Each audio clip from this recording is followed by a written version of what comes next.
With the second season of Mushoku Tensei or Jobless Reincarnation right around the corner, I decided to rewatch season 1 and it took over my life for a bit. I ended up watching it twice by myself and one additional time with my girlfriend, so she could experience firsthand the beauty and craftsmanship of Roxy's panties. Yeah, boy. Rewatching a show or movie this many times is not something I usually do. This is because I have somewhat of a refined taste and generally only enjoy shows for their plot.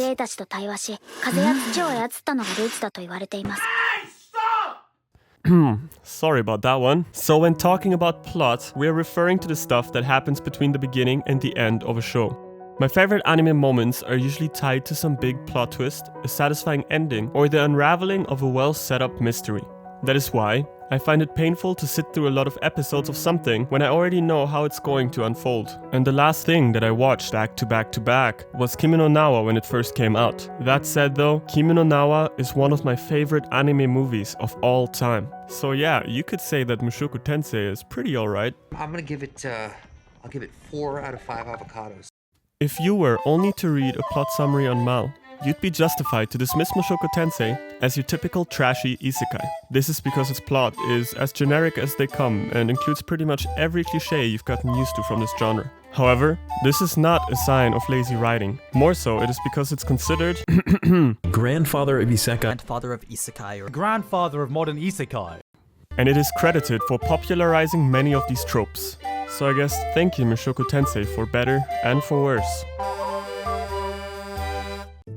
Mushoku Tensei convinces by just being downright well written and well executed fantasy. Like any good fantasy though, its world building is incredible, and you can tell that the author Rifuji Namagonotte has put a lot of care into curating this world with history, geography, differing cultures, and other painstakingly planned out details.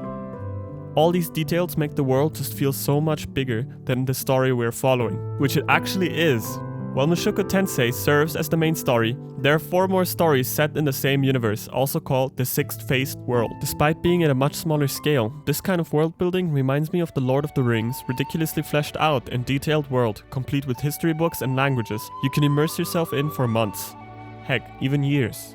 And this is one of the main reasons I can throw myself back into the show over and over, cause I'm not coming back to know what will happen next. I'm coming back to revisit the beautiful and fascinating world that Mushoku Tensei has built. Of course, a huge factor in making this world come alive is the amazing animation and the amazing music of the show. However, I am not going to go into depth since I don't have that much to add, but I feel obliged to mention it because just look at this wheat, man. It's fucking beautiful. I just want to reach in and pat it, you know, like stroke it, give it a good feel, maybe a bit of a squeeze. Yeah, that's the stuff. This is still about wheat, right?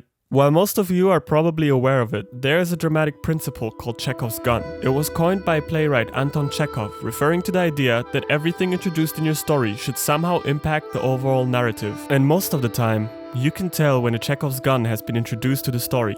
For example, we all knew that we were going to encounter a Superb at some point. And when we meet Rudyard, man, I don't know.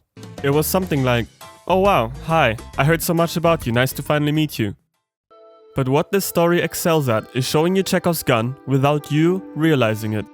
Just for it to jump out of a bush out of nowhere as you're strolling around the kindergarten playground. Why Girlman would be there? Not important. Shoot you in the leg and steal all of your Yu-Gi-Oh cards. And then you cry because your blue-eyed wise dragon got stolen and your grandpa is in the hospital or something. So you end up having to save the world by letting it rip.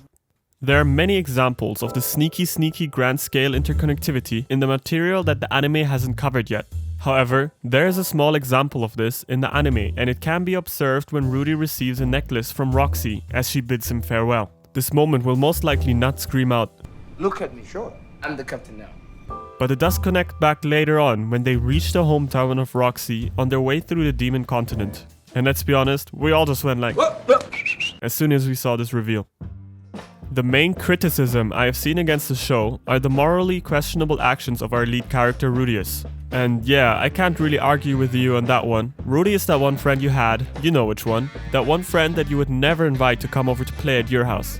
However, this is the whole point. Rudeus doesn't even like himself, and nothing about his former self is supposed to be appealing. I think that the hordes of isekai have skewed people's perception on what the hikikomori lifestyle really is like. Our character hasn't left the house in 20 damn years. There's nothing glamorous about this, and I'm glad that he isn't just reborn as an overpowered blank slate character, and instead has to earn every inch and every victory on his second attempt at a meaningful life. We follow Rudeus from the point of his birth, and this unique perspective allows the show to explore his character in ways otherwise impossible. And thanks to this, there was one question I kept asking myself. What the hell was wrong with this guy's pee-pee before?